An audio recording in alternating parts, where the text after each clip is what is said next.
इब्राहिम सुल्तान अधम भी एक महापुरुष हैं। इब्राहिम सुल्तान अधम ये कौन थे?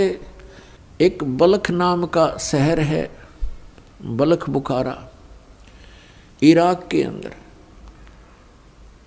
और वहाँ का एक इब्राहिम सुल्तान अधम नाम का एक मुसलमान बादशाह था। पूर्व जन्म के संस्कार से उसके इतने ठाठ कर रखे थे, भगवान ने 18 करोड़ घोड़े खरीद रखे थे। पुण्यात्माओं, जब तक इस प्राणी को तत्व ज्ञान नहीं होता, यहाँ के ये कंकर पत्थर जोड़ने में ही लगा रहता है। उसने कहते हैं 16,000 औरतें से विलास करता था, 18 करोड़ घोड़े। गांव में पहले यदि एक घोड़ा किसी के पास होता तो बहुत बड़ा वो वहाँ का ठाकुर माना जाता था, बड़ा रईस व्यक्ति माना जाता था जो घोड़े पर चलता था, एक घोड़े पे। जैसे आजकल तो जिसके पास कार है उसको बहुत अच्छा धनी मानते हैं, तो उस समय घोड़े से ही उसके धन को क्या करते थे, काउंटिंग करते थे। तो इस प्रकार 18 करोड़ घोड़े उसके पास, और ऊंट 8 तक गिनती नहीं, बहुत गिने थे। कहने का भाव यह है कि सर्वसंपन्न राजा था, लेकिन पिछले संस्कार भी साथ होते हैं। अब वो चाहे कितने ही सुख को प्राप्त है, लेकिन परमात्मा की चाह आत्मा को फिर भी बनी होती है। एक दिन वो सो रहा था ऊपर अपने महल की छत पर, गर्मियों के दिन मौसम था। परमात्मा कहते हैं सो चल सीधर मैं करूं अपने जन के काज। तो वहाँ कहीं पड़ोस में थोड़ी सी दूरी पर एक सत्संग हो रहा था। आप आरती, आप साजे, आप किंगर, आप बाजे, आप ताल झां जनकारा, आप नचा, आप देखण आ रहा। आप साधु संत बनकर उस राजा के महल से थोड़ी सी दूरी पर किसी गरीब के घर पर सत्संग कर रहे थे, ऊंची ऊंची आवाज में सुना सुना कर। और बात तेरे काम न आवे, संतों शरण लाग रे, के सोवे गफलत में बंदे, जाग जाग नर जाग रे, जाग जाग नर जाग रे। और बात तेरे काम न आवे, संतों शरण लाग रे, के सोवे गफलत में बंदे, जाग जाग नर जाग रे, जाग जाग नर जाग रे। तन सरायम जीव मुसाफिर, करता रहे दिमाग रे, तन सरायम जीव मुसाफिर, करता रहे दिमाग रे। रात बसेरा कर ले डेरा, चले सवेरा त्याग रे, चले सवेरा त्याग रे। और बात तेरा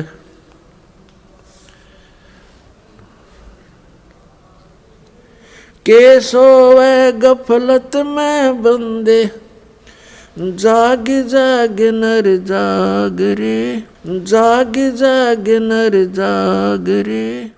इस तन सरायम जीव मुसाफिर, करता रहे दिमाग रे।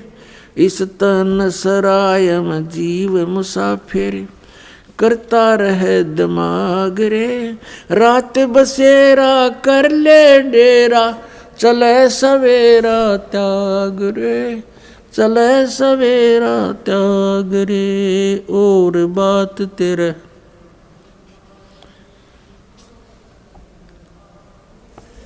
के सोवे गफलत में बंदे,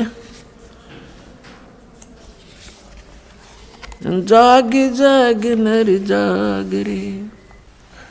उमदा चोला बण्या अमोला, लगे दाग पे दाग रे। उमदा चोला बण्या अमोला, लगे दाग पे दाग रे। 2 दिन की गुजरान जगत में, क्यों जले बिरानी आग रे, जले बिरानी आग रे। और बात तेरे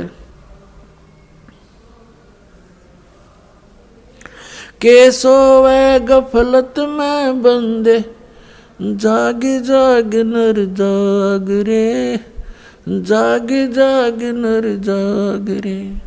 अर सुमरै सो हंस कवावे, ये कामी क्रोधी काग रे। अर सुमरै सो हंस कवावे, कामी क्रोधी काग रे।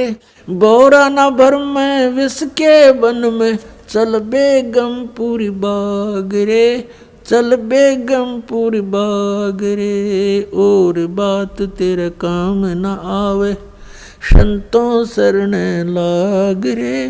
के सोवे गफलत में बंदे, भाई शब्द सैन सतगुरु की पिछाणी, पाया अटल सुहाग रे। शब्द सैन सतगुरु की पिछाणी, पाया अटल सुहाग रे। नितानंद महबूब गुमानी, परगटे पूर्ण बाग रे, परगटे पूर्ण बाग रे। और बात तेरे काम न आवे, संतों शरण लाग रे। के सोवे गफलत में बंदे। पुण्यात्मा परमात्मा कबीर परमेश्वर जी अपनी प्यारी आत्मा को काल के जाल से निकालने के लिए कितना संघर्ष करते हैं। उसके लिए परमात्मा ने ज्ञान को ही आधार बनाया है। अब्राहिम सुल्तान अधम बहुत ही अच्छी आत्मा का व्यक्ति था। परमात्मा की खोज में, अल्लाह की चाह में साधु संतों से बहुत प्यार करता था। उसको जहाँ भी कोई संत मिल जाता या किसी संत की महात्मा की वो चर्चा सुनता, या तो उसको अपने पास बुला लेता था या स्वयं दर्शनार्थ चला जाता था। अपने आत्माओं काल ने तो ऐसा कर रखा हमारे साथ, ये नकली संत, नकली पंथ और डुप्लीकेट ज्ञान सुना के कि इनको नास्तिक बना दूं। एक संत के ऊपर वो बहुत विश्वास किया करता था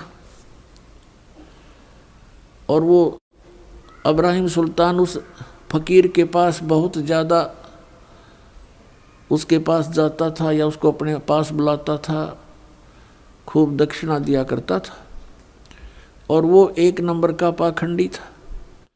एक बार राजा ने, क्योंकि वो बहुत धनी व्यक्ति था, बहुत धनी राजा था, वो जूते जो होते हैं, जूती पहना करते, पहले आप जूते कहने लगे उन्हें, उन जूते होते थे, जो जूती थी, एक जूती की कीमत 1.25 लाख रुपए थी। उस समय का तो 1.25 करोड़ हो गए एक जूती की कीमत। उस जूतों के ऊपर हीरे, पन्ने, जवाहरात, मोती सब जगह उसमें गठे होते थे। एक उस राजा ने एक अंगूठी बनवाई जो बहुत कीमती थी, सोने की, उसके अंदर हीरे, मोती और ये इस तरह के कुछ नग लगवा रखे थे, बहुत ऊंची, अच्छी, चौड़ी। अब उस संत की वो बहुत आदर करता था, विश्वास किया करता था एक फकीर पर। वो डुप्लीकेट ठग था। उसने राजा की अंगूठी देखी, जूते तो मैं छुपा नहीं सकता, अंगूठी कैसे ले सकता हूँ। उसने वैसी ही अंगूठी एक डुप्लीकेट बनवा ली, पीतल की, मिलती जुलती कति। और राजा से कहा कि राजा आज नौका विहार करते हैं, मेरे साथ चलो। राजा तुरंत तैयार हो गया फकीर का आदेश मानकर। नाविक नौका चला रहा है, राजा और फकीर उसके ऊपर कुर्सी पर बैठे हैं। अब फकीर ने कहा कि राजन, ये अंगूठी कैसी बनवा ली, कैसी है, दिखाना मुझे। अंगूठी कब बनवाई? कि जी अभी बनवाई है, कुछ दिन हो गए, कई बार पहन ली, आपके ध्यान नहीं गया, देखो देखो निकाल कर। राजा ने कहा देखो, देख लो, देखो ऐसी है। अब वो तो डुप्लीकेट था, उसने लेकर ऐसे और कहा उसने क्या कहा कि हम फकीरों के क्या काम ये अंगूठी। अब वो ओरिजिनल पल देखता रहा और कहा देखो राजा ये इधर क्यों जा रहा नाविक तू। तो राजा का ध्यान उधर हुआ, वह डुप्लीकेट निकाल ली, वह डाल ली, हाथ में ले ली और कहा राजन अंगूठी तो बहुत अच्छी है पर साधु संतों के क्या काम की, जल में फेंक दी। अब राजा ने सोचा भाई बड़ा त्यागी विरागी महात्मा, इसको तो संसारिक धन से भी कोई लगाव नहीं है, और ज्यादा आस्था होगी इसमें। फिर खूब वो दान दे राजा, रो कर नहीं हमें क्या जरूरत है, हमें क्या जरूरत है, कोई नहीं दे दे हम लगा देंगे, इधर भंडारा कर देंगे। अब नाट्य भी ले भोली आत्मा जो होती है वो श्रद्धालु, वो केवल अपने स्वभाव का ही प्रयोग करते हैं, सामने वाले की बकवादों पर ध्यान नहीं देते हैं। इसका दुरुपयोग किया इन लोगों ने, नकलियों ने। तो कुछ दिनों के बाद क्या हुआ, फकीर के और चेले की आपस में बिगड़ गई, जिसने वह अंगूठी बनवाई थी नकली, उनकी आपस में कहा सुनी होगी, बात बहुत बढ़ गई और चेला उससे अक्षुब्ध होकर के उसने मंत्री से संपर्क किया, राजा के मंत्री से, कि ऐसे ऐसे इसने राजा के साथ धोखा किया है, ये धोखेबाज ठग व्यक्ति है। वो अंगूठी जो इसने जल में फेंकी थी वो डुप्लीकेट थी, मैंने इसको बनवा कर दी थी, इसने मेरे से बनवाई थी। ये बात फकीर ने राजा के सामने डरते डरते कही कि कहीं राजा नाराज ना हो जा के साधु संतों के बारे में ऐसे नहीं बोलना चाहिए। राजा इतना विश्वास करता था कि पूछा वजीर तेरे को किसने बताया है। वो चेला बुलाया कि इस चेले ने बताई है। उस चेले से कहा कि फकीर के बारे में ऐसी बातें करना बच्चा पाप लगता है। उसने कहा जी मैं कसम खाकर कहता हूँ ये निकम्मा आदमी है, ये भक्त नहीं है, संत नहीं है। राजा बड़ा विश्वासी था, उसने कहा कि देख ले भाई चेला राम, जया बात झूठी पागी तो तेरी गर्दन काट दूंगा। नो बोला जी बेस से काट दियो। राजा ने देखा कि बड़ा कॉन्फिडेंस से बात कर रहा है कि वो अंगूठी कहाँ मिलेगी, काओ दिखाऊं। राजा भी चला गया, वजीर भी साथ में, सैनिक अचानक पहुंच गए। उस चेले ने जाकर खोद कर दिखा दी कि ये दाब रखी इसने। उसका उड्डे का मुँह हो गया और वो अंगूठी ज्यों की त्यों। उसने सारी कहानी बताई तो सुनार को बुलाया राजा ने, जिससे वह डुप्लीकेट बनवाई थी, कि आपने ऐसी ही बनाई थी। कहाँ जी ऐसी बनवाई थी, इसने बनवाई थी। हमसे तो डुप्लीकेट बनवाओ चाहे कोई ओरिजिनल बनवाओ, हम तो बनाते ही है, हमारा काम ही यही है। तो उस दिन के बाद राजा नास्तिक हो गया और कहा कि जो भी कोई संत कहीं दिखाई दे उनको पकड़ कर लाओ मेरे पास। लेकिन भगवान से डरने वाला फिर भी था। उसने बुलाया और प्रश्न करता था क्या तूने अल्लाह को देखा है। प्रश्न करता था कि तूने अल्लाह को पा लिया, और यदि पा लिया है तो मुझे दर्शन कराओ, और नहीं तो चलो चक्की पीसो। अब कोई भगवान ऐसा थोड़ा है हथेली पे मसल कर दिखा दे किसी ने। अब वो कोई उसका उत्तर किसी के पास था नहीं। सभी साधु संत उसकी जितने भी क्षेत्र में थे सबको जेल में ठोक दिया और कहता चक्की पीसो। पहले चक्की पीसन की सजा दिया करते थे, क्योंकि सेना का आटा हो जाता और पशु जो घोड़े गाड़े रखे थे उनका दाना दूना दलवा लेते उनसे। अब उसी उद्देश्य से परमात्मा ने वहां रात को जाकर सत्संग किया तो राजा की आंखें खुल गई। पहले तो ध्यान से सुना, क्योंकि आत्मा का आहार भगवान की चर्चा होती है। आत्मा कसक होगी परमात्मा की वाणी से कि भगवान तो पाना ही चाहिए, इसके बिना तो गुजारा कति नहीं। और बात तेरा काम नहीं आवे संतों शरण लाग रे, केस होवे गफलत में बंदे जाग जाग नर जाग रे। इस तन सरा में जीव मुसाफिर करता रहे दिमाग रे, रात बसेरा कर ले डेरा चले सुबेरा त्याग रे। उमदा चोला बना अनमोला लगे दाग पे दाग रे, 2 दिन की गुजरान जगत में क्यों जले बिरानी आग रे। कुब्द कांचड़ी चढ़गी चित पे तू हो रहा मनुष्य नाग रे, और सूझे नहीं सजन सुख सागर बिना प्रेम बैराग रे। हर सुमरे सो हंस कहावे, कामी क्रोधी कागरे, भोरा ना भर में इस विष के बन में, चल बेगमपुर भागरे। शब्द सैन सतगुरु की पहचानी, पाया अटल सुहागरे, नतानंद महबूब गुमानी, प्रगटे पूर्ण भागरे। वैसे तो ये कबीर साहब की वाणी है, इन्होंने नकलिया ना अपनी टेक ला रखी है, कोई बात नहीं, हमने इस ज्ञान को समझना है। अब इसमें क्या बताया है कि हर सुमरे सो हंस कहावे, भक्ति करे वो भक्त कहावे, बाकी बकवाद करनी है तो बहुत हो लिया यहाँ पर। फिर परमात्मा कहते हैं सो छल सीधर मैं करूँ, एक तीर से दो शिकार किए भगवान ने। एक तो उन साधु संत जो दुखी हो रहे थे, रो रहे थे, हाथों में छाले पड़ गए और कहे भगवान अच्छे फंसे पालिक तेरे नाम पर दुखी दुख। अब जिसकी भक्ति करते हैं वो लोग, वो तो दुख है देने का है, ये ब्रह्म तक तो दुख है, दुख देगा, ये सुख दे ही नहीं सकता। ये तो खुद कहता है गीता जी अध्याय नंबर 8 के श्लोक नंबर 7 में कि अर्जुन तो युद्ध भी कर, मेरा सिमरण भी कर, शांति नहीं हो सकती। 18वें अध्याय के 62वें श्लोक में कहा है गीता ज्ञानदाता ने कि यदि तूने परम शांति और सनातन परम धाम चाहिए तो उसकी शरण में जा, उसके लिए संतों की खोज कर। तो इस बात का सबको मालूम है कि संतों से ही बात बनेगी। जैसे कुरान शरीफ सूरत फुरकानी 25 आयत नंबर 52 से 59 में यही स्पष्ट किया है कि कबीर नामक पूर्ण परमात्मा है। उस परमात्मा ने 6 दिन में सृष्टि रची, 7वें दिन तख्त पर जा बैठा। उसकी खबर किसी बाखबर से पूछ देखो, यानी संतों से पूछो। गीता ज्ञानदाता भी इस बात से अपरिचित है कि वो कौन है परम शक्ति और क्या उसकी वे ऑफ वर्शिप है। और कुरान शरीफ का ज्ञानदाता भी इस बात से अनभिज्ञ है, वो पूर्ण परमात्मा कौन है, उसकी कैसे प्राप्ति होती है, उसके लिए संतों के ही तरफ संकेत है। इसलिए सभी जितने भी साधक हैं संतों की ही तलाश में फिरते हैं। फिर संत काल ने अगर डुप्लीकेट निरे बना रखे बिना गिनती के, तो वो आत्मा तो किसी की भी साधना कर रहा है, लेकिन है तो कबीर परमात्मा के बच्चे में। अब उनका दुख तो उन्हीं को दुखी करता है।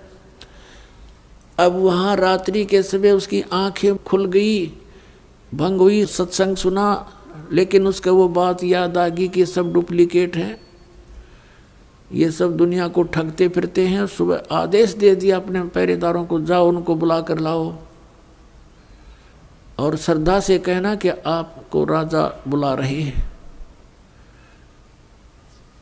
अब सैनिकों ने जाकर कहा कि महात्माओं आपको सुबह राजा ने याद किया है।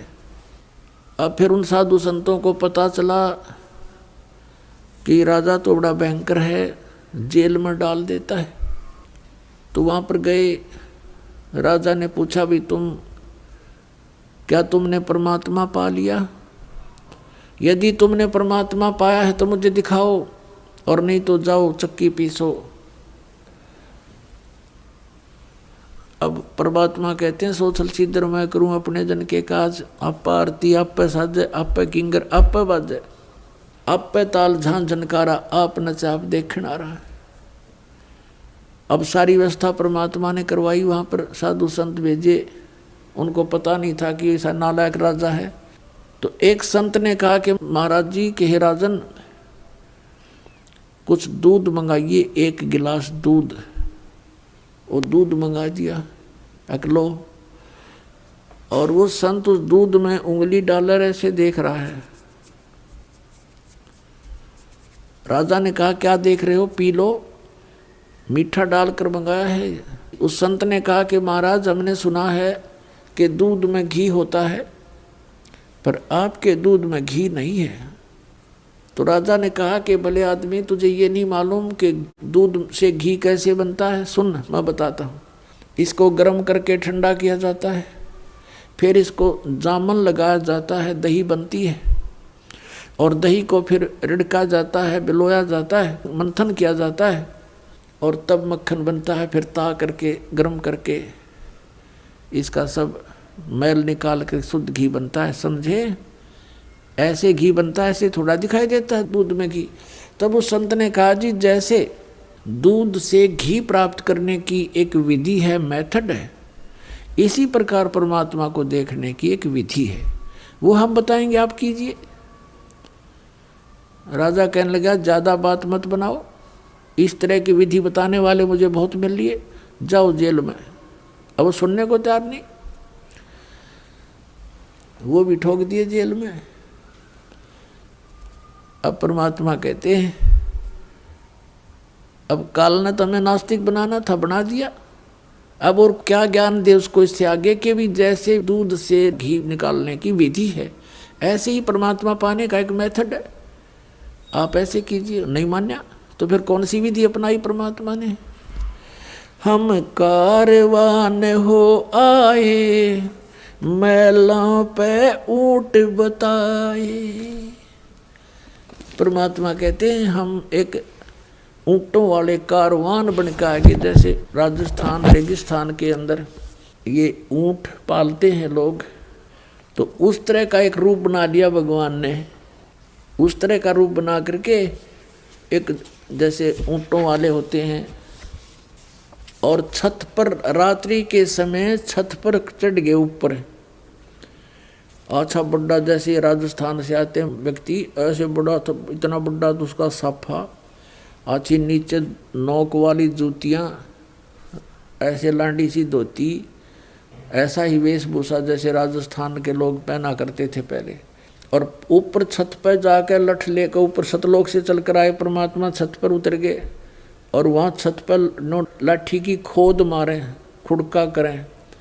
तो राजा की आंखें खुली और नौकरों से कहा कि कौन कमबख्त है ऊपर, मेरी नींद खराब कर दी, लिया उसको पकड़ के नीचे।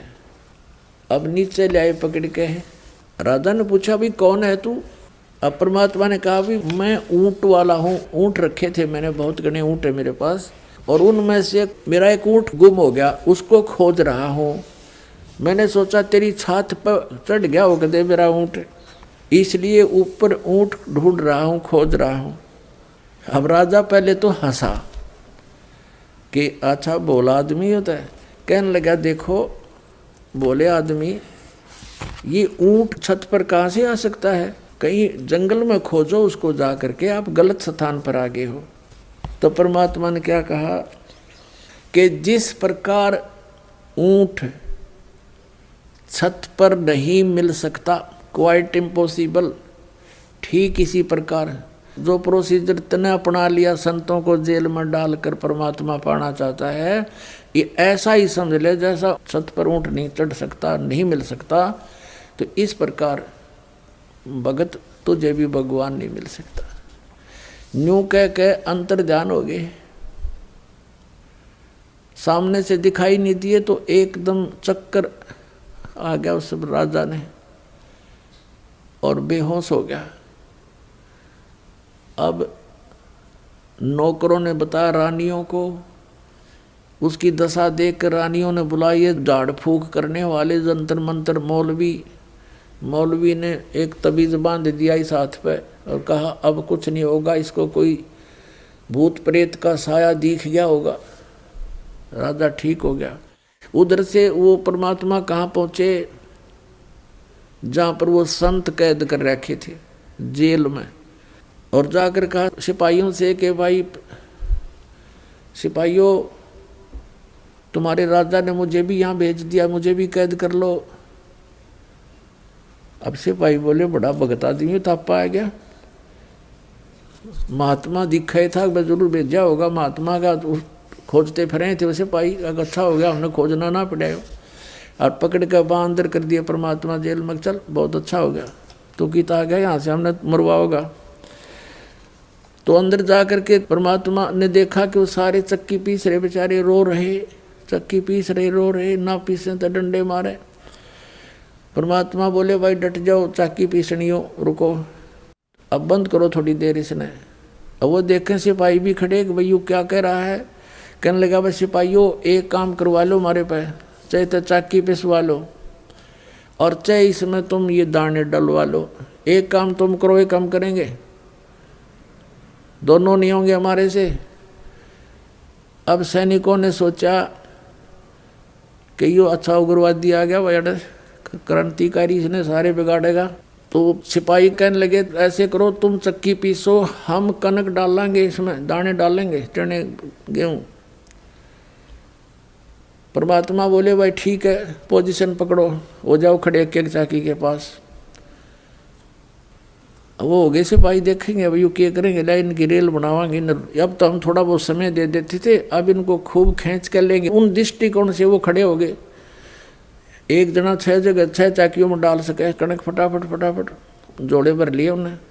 परमात्मा बोला भाई तुम खड़े हो जाओ, सारे कैदी संत वो खड़े हो गए और एक चक्की का छोटा ला दिया परमात्मा ने। सारी 360 चक्की खकाट उठी नो, आप चाले। अब परमात्मा बोले ले भाई तुम डालने जाइए और पीछे जाइयो। बंदी छोड़ कबीर साहेब की जय हो।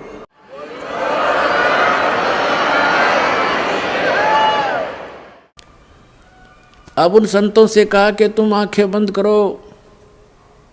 उन आंखें बंद कर ली और कहा खोलो। आंखें खोली तो सभी जेल से बाहर 1 किलोमीटर दूर खड़े हैं और मालिक भी वहीं उनके साथ हैं। और कहा भाई भाग जाओ, ये तो मेंटल हो रहा राजा, इसमें शासन में भी मत आना। अब उन्हें देखा कि सचमुच हम तो जेल से बाहर हैं। उनका जच्चा नहीं, काफ़ी देर तो सतब से खड़े रहे, कदे पुलिस वाले देखते हों। परमात्मा बोले भाग जाओ तुम यहाँ से। अब उन्हें तो डांक ठोक दी, कीता जूती पड़ी किसी की, कीता पड़ा। सीमा से पार जा करके उन्होंने सांस लिया। उधर से राजा के पास संदेशा गया कि जी सारे कैदी भाज गए। एक आया था पता नहीं क्या जादू जंत्र कर गया, वो ले गया। चक्की चल रही है, रुक नहीं रही है। अब उन सिपाहियों का भी कलेजा फट गया कि यो क्या हुआ। उधर से राजा की सतीथि से भी परिचित हुए। राजा को पता चला भाई ठीक है, ये तो यहाँ भी आया था। राजा ने जाकर देखा, सब मंत्री गए, सैनिक आए, सारी चक्की अपने आप चलें। जब सब ने देख लिया, कदे वो तो इसलिए किया था परमात्मा ने कि कहीं फिर इन सिपाहियों के गल पड़ जाए राजा, वो भी तो बेचारे दुखी हो जाएंगे। तो जब देखा वो चक्की चलने, कति डटे नहीं डटे। तब राजा ने कहा भाई ये तो मेरे पास भी आया था, वही यहाँ आ गया और सबको ले गया, सबको ले गया। फिर वो चक्की बंद होगी। अब पुण्यात्माओं कुछ दिन के बाद परमात्मा ने क्या किया, एक मुसाफिर रूप बना कर, यात्री रूप बना करके, पहले पैदल चला करते थे, अपना रास्ते के कपड़े वपड़े साथ रखते थे और रास्ते में जा कर के धर्मशालाओं में सराय बोला करते थे, उनको सराय धर्मशाला, उसमें रात्रि व्यतीत करके सुबह चल पड़ते थे। एक मुसाफिर रूप बनाकर, एक यात्री रूप बनाकर काख में एक छोटी सी पोटली ले रखी थी कपड़े की, और ऐसे मैले कुचले से कपड़े जैसे आम ग्रामीण रहा करते थे। और राजा के रेजिडेंस में पहुंच गए शाम के समय। राजा के रेजिडेंस में सीधा जा खड़ा और जहाँ राजा बैठा था, इब्राहिम सुल्तान अदम।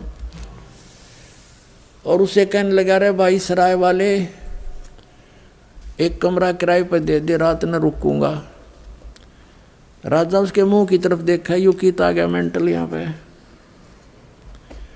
राजा देखता है कि कौन है तू, कहाँ से आया? कि भाई मैं उस गांव से आया हूँ और मैंने आगे जाना है, मैंने रात काटनी है, कमरा बता और उसका किराया बता दे, मैं यहाँ रुकूंगा।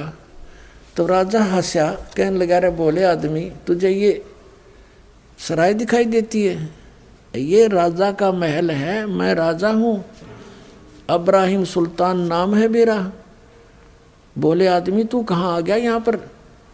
तब परमात्मा ने कहा कि आपसे पहले इस महल में कौन था, कि मेरे पूर्वज थे, मेरे माता पिता। उससे पहले कौन थे? हमारे दादाजी। उससे पहले दादाजी के पिताजी। उससे पहले कौन थे? कि उनके मेरे चौथे दादाजी। वो कहाँ गए भाई सब? कि वो तो अल्लाह खुदा को प्यारे हुए। तो बेटा तू कितने दिन रहेगा इसमें? ये सराय नहीं तो तू महल बांधता है इसको। अब यूं कहते ही अंतर्ध्यान हो गए।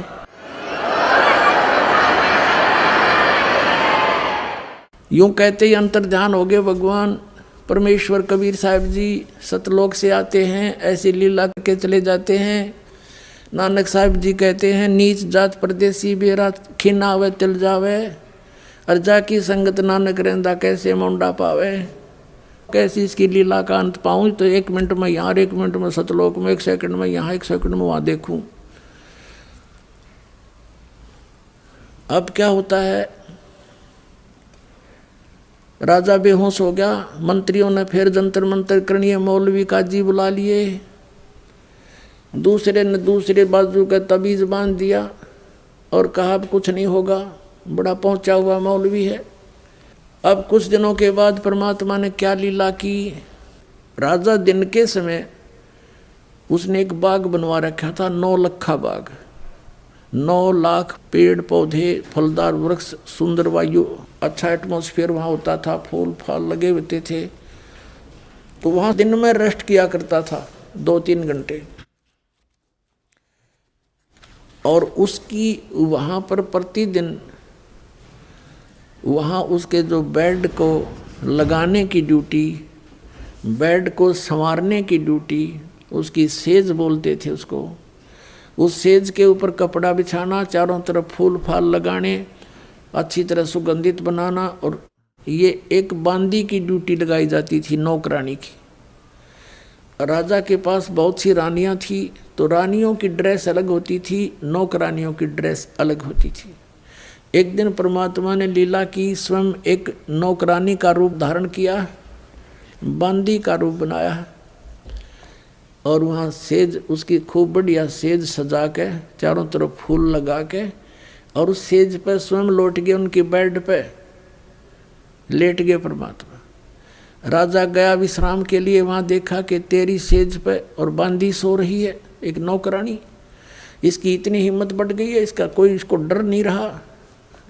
कोड़े होते थे, हंटर कोड़े होते थे, जैसे घोड़े का मार दे अच्छा तगड़ा व्यक्ति तो घोड़ा बैठ जा, इतना जबरदस्त मार होती थी कोड़े की। तो कोड़ा उठा करके राजा ने सोए हुए परमात्मा नौकरानी रूप में उसके कमर पर 3 कोरडे मारे न, बहुत जोर जोर से। परमात्मा एकदम उठे, पहले तो थोड़ा सा रोने की लीला की, और फिर हंसते हंसते लोटपोट हो गए, हंसे बड़ा जोर जोर से बैठ गए। तो राजा ने सोचा भाई ये कोड़े लागे पाछा हंसन की तो गुंजाइश रहे को नहीं। फिर भी उसने उसकी बाजू पकड़ ली बांदी की, नो बोला बांदी तू हंस कैसे रही है, किस लिए हंस रही है तू? कि इसलिए हंस रही हूँ कि इस गंदी सेज पर मैं एक घड़ी लेटी थी, ये इतनी निकम्मी इतनी पापग्रस्त है कि मुझे इसकी 3 कोरडे सजा मिल गई। मैं यूँ हंस रही हूँ, बेटा तेरे साथ के बनेगा तो रोज सोवा इस पर।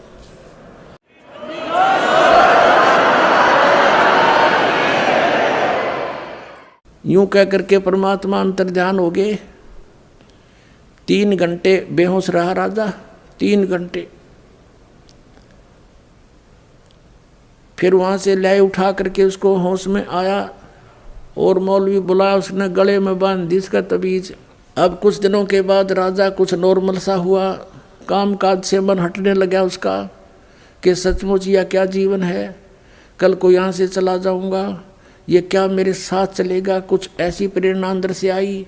लेकिन काल के दूत त्यार छोड़ रखे। उसी समय औरतों ने कहा, उसकी रानियों ने मंत्रियों से कि ये तो घर त्यागेगा, ऐसी स्थिति आ गई है, इसको रोको किसी तरह, इसको जंगल में ले जाओ शिकार शिकुर के लिए, और कई दिन वहाँ रुको, बागबानी करो, खूब घूमते रहो, इसका मन हट जाएगा, मन से इसकी यह बात हट जाएगी, टेंशन खत्म हो जाएगी। इस उद्देश्य से 1 हफ्ते का प्रोग्राम बना के चल पड़े। राजा भी तैयार हो गए, वहाँ जा कर के एक टेंट लगा लिया, अपना पड़ाव बना लिया। सुबह सुबह सब राजा और सैनिक पीछे चल पड़े अपने अपने घोड़ों पर शिकार करने के लिए। देख ये शौक था इन राजाओं का, जीवन सा करने जाते थे, और फिर निरे पाप इकट्ठे हो जाते, फिर गधे कुत्ते बनकर उनको भोगा करते थे। अब क्या किया परमात्मा ने, एक मृग रूप धारण किया, एक मृग का रूप धारण किया, और सामने दिखाई दिए। काफ़ी देर से कोई शिकार मिल नहीं रहा था। राजा ने कहा भी देखो वो सामने मृग आ गया है, हिरण आ गया है, और ये हाथ से जाना नहीं चाहिए, नहीं तो अपनी बेइज्जती हो जाएगी, वापस नहीं जा सकेंगे हम, शिकार नहीं मिला तो। और जिसके पास से ये निकल गया उसकी खबर नहीं है, खैर नहीं है, उसकी खबर लूँगा। इब्राहिम सुल्तान अधम राजा के घोड़े के नीचे से मृग निकल गया। अब नूकण जोगा नहीं तेरे पास से गया है। अब खिसियानी बिल्ली की तरह उसके पीछे घोड़ा लगा दिया, बहुत स्पीड से। राजा अकेला बहुत दूर निकल गया था, सैनिक कहीं और रह गए थे, नहीं जा सके उसके वहाँ तक। तो उसकी ऐसी स्थिति होगी जैसे घंटा जल ना मिला तो मर जाऊंगा आध घंटे में। इधर उधर जल खोजने लगा, या अल्लाह हे भगवान आज मेरी जान बचा। पुण्यात्मा, ये आत्मा जब रोती है भगवान को तो परमात्मा अपने बच्चे के लिए तुरंत आता है, यदि उसके पुण्य पिछले ठीक हैं। उस पुण्य के आधार से तीनों लोकों में प्रवेश करके सबका धारण पोषण वही परमात्मा करता है, कबीर साहब ही करते हैं, अल्लाह अकबर ही करते।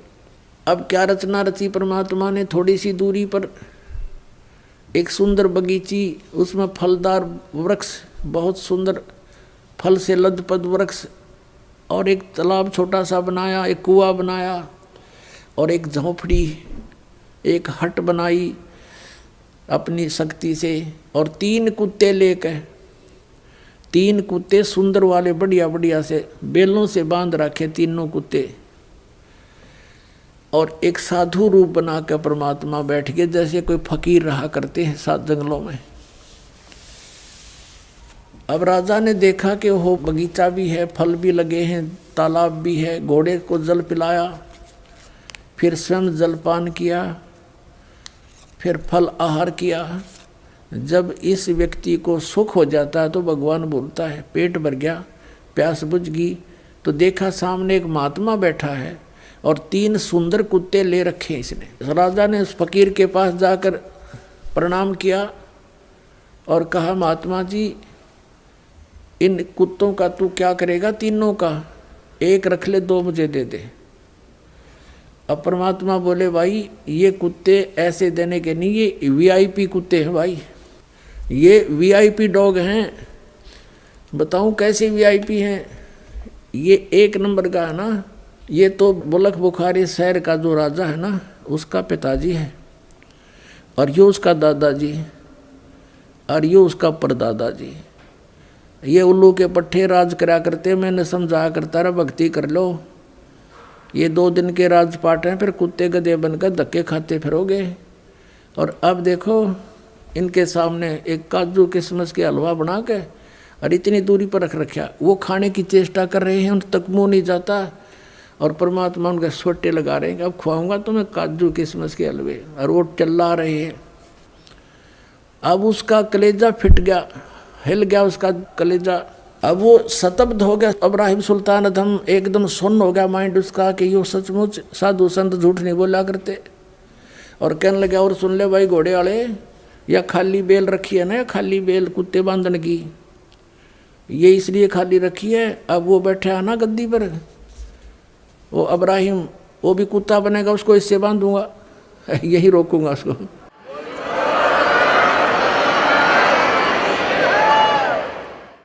अब राजा ने सोचा है तो बहुत बूंदी बनी भाई, संत फकीर झूठ नहीं बोला करते, और ये पिताजी माता पिता यहाँ बदे बैठे हैं, और 13 नंबर तैयार है, चरणों में गिर गया, पैर पकड़ लिए, बुरी तरह रो रहा है, बुरी तरह रो रहा है, 1 घंटा रोता रहा। और आंखें जब खुली 1 घंटे के बाद उसने देखना चाहा तो क्या देखता है, वहाँ ना साधु है, ना कोई बाग बगीचा, कोई तालाब है, ना कोई झोंपड़ी, ना कुत्ता है, अकेला पड़ा जंगल में रो रहा है। और देखा ऊपर, क्या ये क्या मैं स्वप्न देख रहा हूँ? स्वप्न कैसे देखे, क्योंकि वहाँ घोड़े के पैर अभी तक गिल्ले हैं, पेट भरा हुआ है, स्वप्न भी नहीं हो सकता।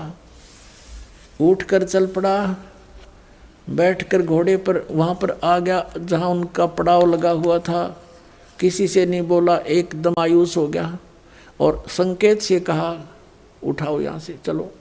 सब ने 10 मिनट के अंदर अपना पैकिंग कर ली, चल पड़े पीछे पीछे, वापस आ गया।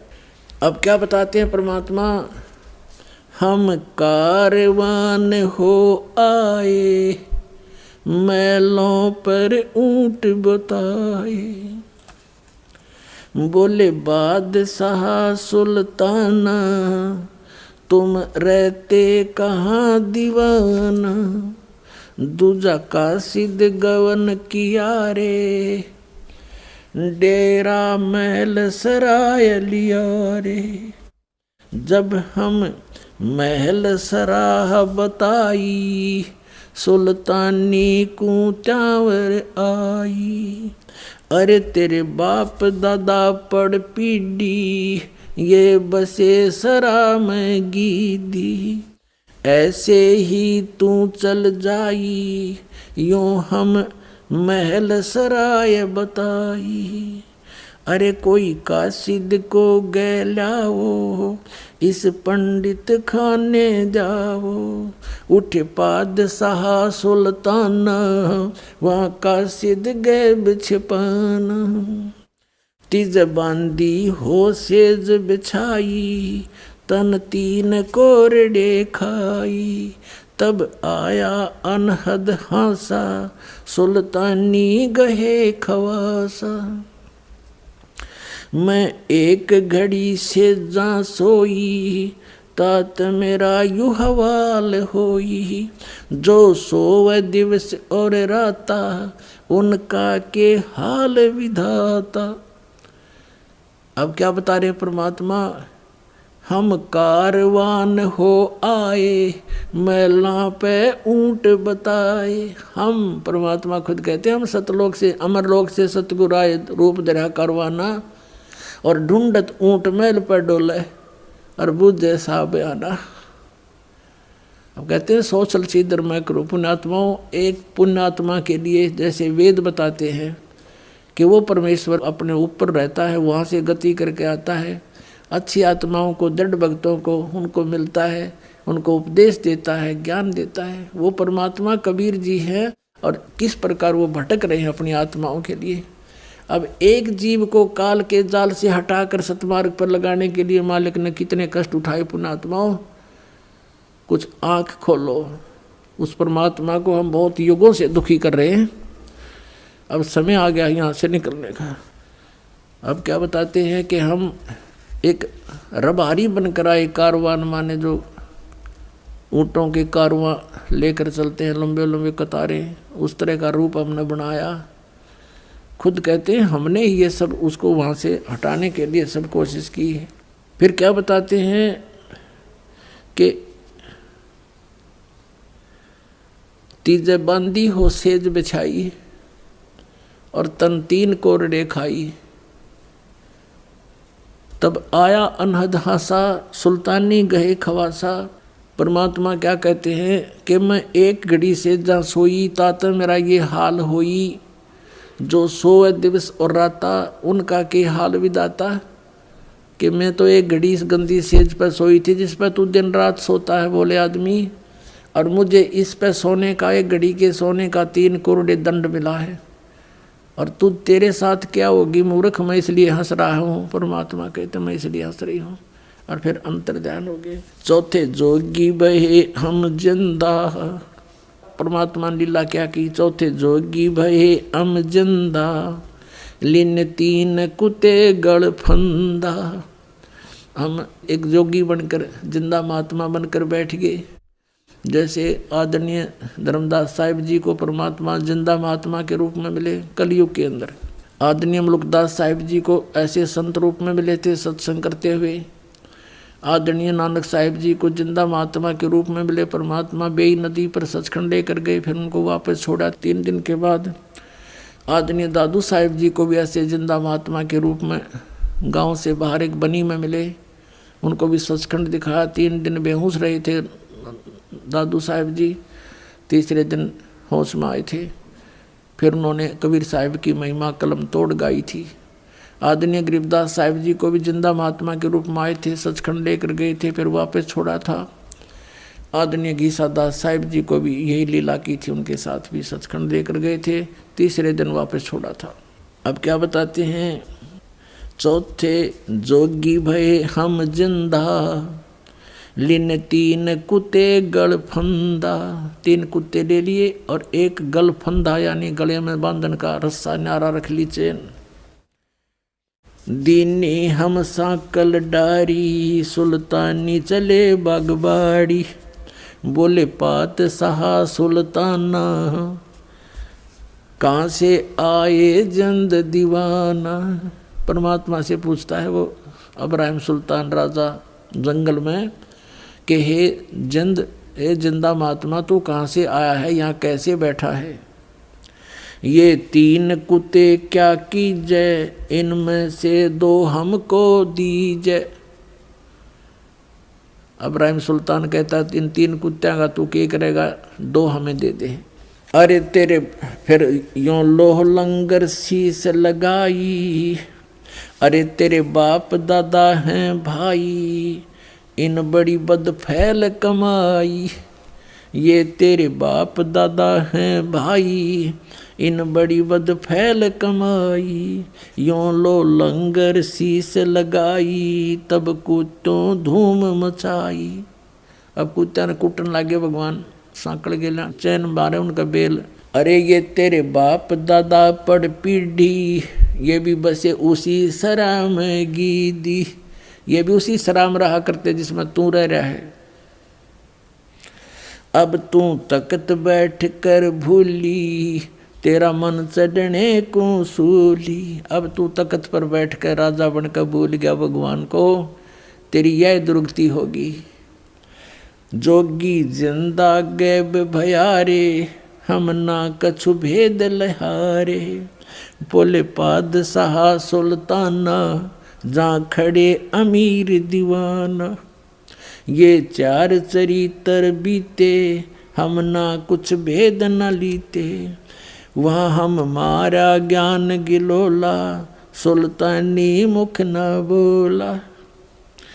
तब लगे ज्ञान के बाना, छोड़ी बेगम माल खजाना। सुल्तानी जोग लिया रे, सतगुरु उपदेश दिया रे, छोड़ा 18 लाख तुरारे, जैसे लागे माल बुरारे। 18 लाख तुरारे, जिसे इब लग गया माल बुरारे। 18 लाख घोड़े भी त्याग दिए। अब वहाँ से घर पे आ गया। घर आते ही उसने क्या किया, जंगल से जब आया वापस वन से, किसी से नहीं बोला। चारों तरफ रानियों ने घेर लिया। मंत्रियों से पूछा रानियों ने क्या बात होगी, तुम तो 1 हफ्ते के लिए गए थे, आज दूसरे दिन वापस कैसे आ गए। तो मंत्रियों ने बताया कि ऐसे ऐसे एक हिरण के पीछे ये बहुत दूर तक चले गए, पता नहीं वहाँ इसके साथ क्या घटना घटी, किसी से नहीं बोल रहे हैं। हमें भी संकेत से कहा कि चलो यहाँ से और यहाँ आगे, अब तुम जानो, तुम्हारा काम जानो। रानी कहने लगी कि देखो जी, आप तो वैसे ही बच्चों वाली बातें करते हो, ये सब ऐसे ही होते हैं, कुछ नहीं होता है, ये भूत प्रेत होते हैं, आप ऐसा क्यों महसूस करते हो। अब राजा कहता जिसका लगे वो जाने, ये भूत हैं प्रेत हैं क्या है, पर मुझे नहीं मालूम। अब मैं यहाँ रह नहीं सकता। मन में ये सोच रहा था, रानियाँ कह रही थी ऐसा कुछ नहीं, आप तो वैसे ही ऐसे घबराए से रहते हो। इतने में क्या हुआ कि एक कुत्ता आ गया। एक कुत्ता आ गया जिसके सिर में जख्म था, जख्म में कीड़े चल रहे थे अनगिन। और कुत्ता आकर के इतनी दूर खड़ा हो गया, सब देख रहे थे, वो बातों में लीन थे, राजा से बातें कर रहे थे। कुत्ता आ गया सामने और कहा इब्राहिम। अब सब ने देखा, कुत्ता बोला इब्राहिम मैं उस नगरी का राजा था, तुझे याद है, और एक राजा के साथ युद्ध में मारा गया था। जैसे कर्म मैंने किए देख आज भोग रहा हूँ भाई, देख ले बच्चा जा तो बच ले। यूं कहकर कुत्ता खे देसी वापस हो लिया। अब इतने सोच दिया ही, कुत्ता पकड़ो पकड़ो, इतना कुत्ता बहुत दूर अंतर ध्यान हो गया जाके। अब वो कहने लगा अब तुम देखो क्या है मेरे साथ, और कहा बाहर हो जाओ सब यहाँ से। कमरे से सबको बाहर कर दिया अपने कक्ष से। सारी रात करवट लेकर काटी, सीधा निकलूंगा तो ये जान नहीं दे मुझे, रात्रि में क्या किया, पीछे से रस्सा बांध कर महल के पिछले साइड पे और काला मुंह कर लिया, कालस लगा ली मुंह के ऊपर, कोई पहचान ना ले, और केवल 1 साल लपेट लिया। जैसे राजा ये साधु संत देखे एक चद्दर ने बांध लिया कने ऐसे बस। और गलती से जूती पहने रह गया वो 9 की 9 जो बहुत कीमती थी, और रातों रात निकाल दी कम से कम 20 किलोमीटर स्पीड पे। अब सुबह हुआ, भूख लगी, वहाँ एक मालन बेर बेचे थी बाग के बाहर बैठकर रास्ते में। भूख लगी राजा को, उसने कहा मालन बेर दे दे, इसका रेट बता क्या लेगी। मालन कहने लगी 1 आने के शेर 1 किलो बेर देती हूँ, आना निकाल भगत। अब राजा ने कहा मेरे पास पैसे नहीं हैं, ये जूती है 1.25 लाख की एक की कीमत है, और मुझे भूख बहुत लगी है, तो मुझे बेर दे दे, 1 किलो दे दे। 1 किलो जोड़ी में जब डलाल लगा और कहा ये जूते ले ले तू, 2.5 लाख की जूती, दोनों दर्दी, भूख इतनी जबरदस्त लगी हुई थी। तो यहाँ परमात्मा कहते हैं अन देव तू बड़ा दयालम और तेरे पलड़े तुले नी लालम। अन देव तू जगमग ज्योति, तेरे पलड़े तुले नी मोती। तो इस प्रकार कहते भूख का आगे सब ये संसारिक जो धन है ये भी व्यर्थ होता है। अब वो 2.5 लाख के जूते दर दिए नू की नू, और कहा 1 शेर बेर डाल दे। अब मालन जब बेर तोला थी और तोलते ही डालने लगी तो 1 बेर जमीन पर गिर गया और शेष उसकी जोड़ी में डाल दिए। अब मालन तो कहती है ये बेर मेरा, अब्राहिम कहता ना मेरा, दोनों उस बेर पर लड़न लाग रहे। परमात्मा ने एक मारा उसके मुंह पर थप्पड़। अब्राहिम कहे अरे भले आदमी, 2.5 लाख की जूती, 1 पैसे का बेर, पता के छोड़ा तेने धन क्या छोड़ के आया, तो उसमें आड़े फिर हुआ है बीमारी पाल रही। 2.5 लाख की जूती गिर दी, 1 पैसे के बेर पर फिर वही मेरी मेरी कर रहा है, तो क्या छोड़ के आ जा अपने घर में वापस। यूं कह के अंतर्ध्यान हो गए, भगवान वहाँ दिखाई नहीं दिए। अब कहने का भाव ये है कि परमात्मा हमारे को चोट मार मार कर इस माया के जाल से छुटवाते हैं। माया का लेप हमारे बहुत हो गया, इसके ऐसे चोट मार मार कर इसे नफरत कराते हैं, और हम मांगते माया भगवान थे, और ये माया तो आपको इतनी दे देगा आपका समझ में भी ना हो, पर यह माया आपका काम किया होगी, आपकी दुश्मन बन जाएगी ये लास्ट में। तो इसलिए पुण्यात्माओं, आप परमात्मा के मर्यादा और नियम को पहचान कर इस मार्ग पर चलिएगा। आपका ये जीवन भी इतना बढ़िया रहेगा, औरों से असंख्य गुना बढ़िया रहेगा। लेकिन निराधन ना मांगियो भगवान थे, केवल माया मत मांगना, जो दे तो यह भी देगा, पर भगवान का जो काम था वो तो अधूरा रह गया। आपको पार करना, आपको सचखंड ले जाना, वो तो फिर अधूरा रह जाता अगर इस माया के चक्कर में भगवान आपको डालेंगे। लेकिन ये कभी नहीं डालते, लेकिन आपका काम भी कोई पेंडिंग नहीं रहने देंगे जो आवश्यक होगा।